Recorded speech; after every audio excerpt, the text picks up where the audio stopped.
Good morning guys, so ngayon pupunta ako ng Santa Cruz, Manila dahil may bibilhin akong water pump.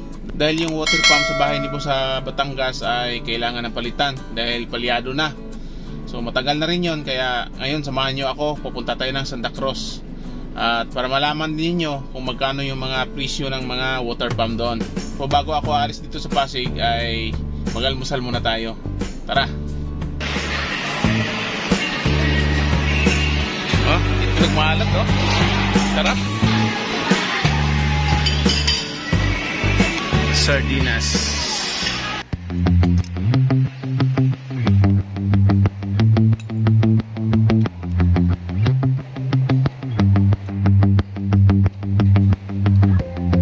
Ayun guys, dahil tapos na tayong kumain, tayo ay aalis na.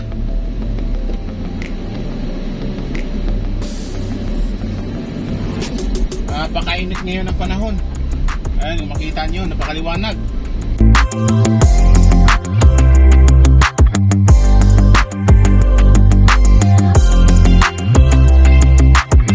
Galing dito sa Pasig ay babiyahe pa tayo ng halos mag-isang oras bago tayo makarating sa Santa Cruz, Manila.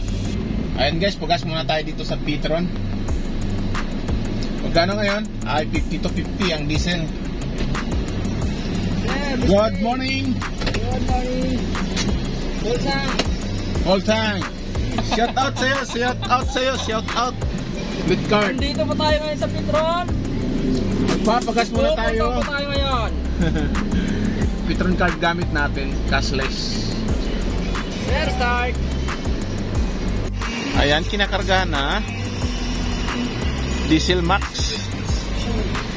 Ayun, puno na. So 2,122.56. Okay na yan. Matik lang, matik. 1 hour later. Ayun guys, nakapag-parking na ako dito. Galing ako ng Jones Bridge. Pagbaba dito, mayroon ng parkingan. So, ito ay tawag ay Escolta.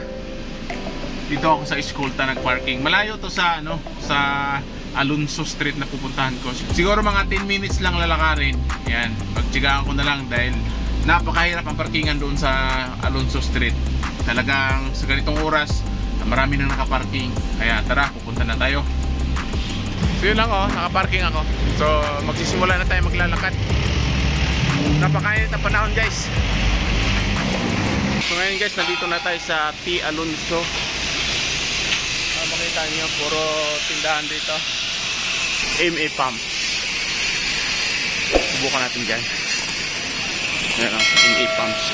Yung engine gasoline pump meron dito. Doon sir, dulo ka. Dulo. Kanan, fisherman. Anong tawag? Fisherman. Fisherman. Sige. Dito sa unahan, wala? Wala. Dulo, kanan. Kanan ka dyan. Sige.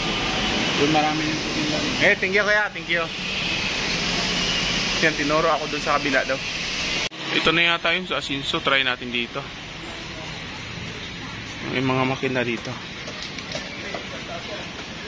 Good morning boss. Makina pa ang water pump. Water pump. Engine. Mano-mano, ito yung Robin. Ito yung Japan. Japan ma'am. 710. 17.5. Tapos, mayroon dito mga 7.5. Isa 8.5. so, Motor Star 8.5. Mga China, made in China. Marami itong pang bangka oh. So ito yung bilhin ko, Motor Star. Para makabili pa ako ng power spray. Kaya ito na ang bibilhin ko. Ito oh, power spray.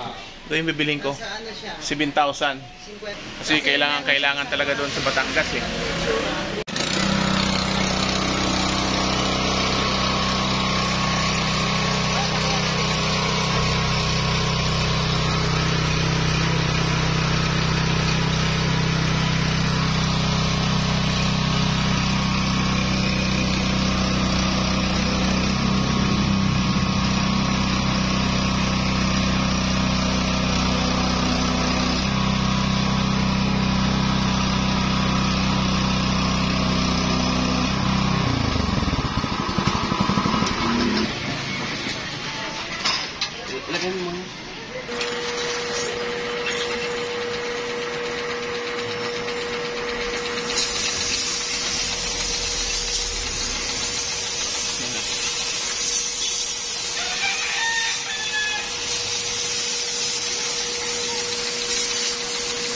Anong purpose yan kuya sa pressure niya? Adjust? Ah. Mas mahigpit, malakas. So isasara siya.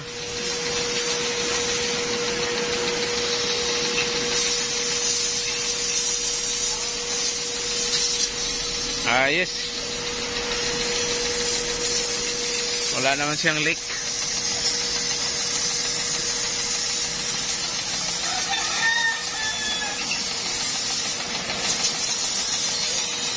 Kailangan matanggal yung ano, nakakatanggal siya ng lumot. Paano? Pitin lang yan. Ngayon pala ang ano dyan.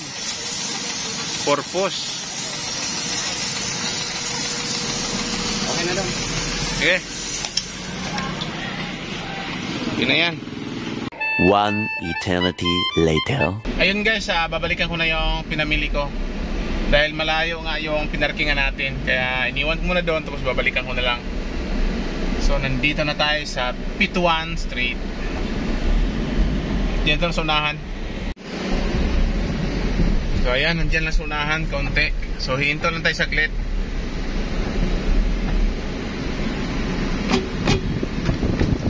Ayan. Boss, pakibilis lang. Ay, okay na, sige. Dito lang. 1 hour later. And guys, nakabalik na tayo dito sa opisina. So ito na yung mga binili ko. Ito yung pressure natin. Tapos ito yung engine pump natin. Yan. Motor star. Nandito naman yung mga hose. Ito yung kasama niyang hose. Yan. 10 meters. Pero bumili ako ng iba pang hose para sa Batangas kasi kailangan mababa ang hose doon. Kaya bumili ako dito ng ayan, yung itim ang kulay oh. Yan, itim ang kulay. Bali 30 meters. Sigurado yan na aabot hanggang likod yan. So kailangan mababa doon. Ayan, so kung gusto niyo malaman yung price nito, ito na yung price niya. Ayan. Yung 8,500 na yan, yan ang engine water pump natin. Ito namang 7,500 yan no, yung pressure water natin. Ayan. Yan namang 1,690. Yan ang hose na 30 meters ito. 30 meters pressure hose. At saka bumili din ako ng tali na reserva 1.5 meters. Yan ang total lahat, 17,810. Yan lahat. So yun lang isi-share ko sa inyo guys. Kung gusto niyo bumili ng mga gantong gamit, tulad ng mga pump or mga generator ba yan, o basta mga engine, kung gusto niyo makamura, doon talaga ipupunta sa Binondo or sa Raon, basta sa Santa Cruz nandun yung mga tindahan ng mga ganyan. So mas mura kasi doon pag doon tayo pupunta kaysa dito sa labas. Dahil yung mga tinitinda dito, galing din yan doon. So pinatubuan lang nila yan. Kung maramihan naman yung bibilin mo, doon ka na bibili. Kung malapit ka lang dito sa Manila. Alright, so yun lang. Thank you for watching.